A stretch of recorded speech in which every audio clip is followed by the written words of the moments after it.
గుంటూరు జిల్లాలో మూడో రోజు నామినేషన్ల ప్రక్రియ కొనసాగింది. గుంటూరు పశ్చిమ నియోజకవర్గ అభ్యర్థిగా మంత్రి విడుదల రజని గుంటూరు మున్సిపల్ కార్పొరేషన్లో నామినేషన్ దాఖలు చేశారు. ఇక నామినేషన్ వేసేందుకు వెళ్తున్న ఆమెకు ప్రజలు అడుగడుగున ఘన స్వాగతం పలికారు.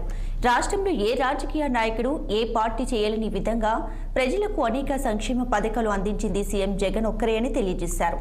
జగనన్న పాలనలో అందించిన సంక్షేమ పథకాలే తమను గెలిపిస్తాయని ధీమా వ్యక్తం చేశారు.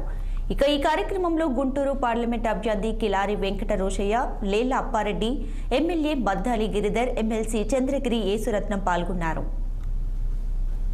సంవత్సరాల పాలనలో అమలు చేసినటువంటి సంక్షేమం, ఈ రాష్ట్రంలో చేసినటువంటి అభివృద్ధికి ప్రజలు ఏ విధంగా బ్రహ్మరథం పడుతున్నారనేటువంటి విషయం ఈరోజు గుంటూరు పశ్చిమలో ఏ విధంగా ప్రజలు తరలివచ్చి మద్దతు తెలుపుతున్నారో, జగనన్న పాలన మీద వాళ్ళకు ఉన్నటువంటి అభిప్రాయాన్ని వాళ్ళు ఏ విధంగా కూడా పెద్ద ఎత్తున దీవెనల ద్వారా అందిస్తున్నారో ఇక్కడున్నటువంటి మీ మీడియా మిత్రులందరూ కల్లారా ఇప్పుడే మన గుంటూరు వెస్ట్లో మనం ఇక్కడే చూడటం జరిగింది.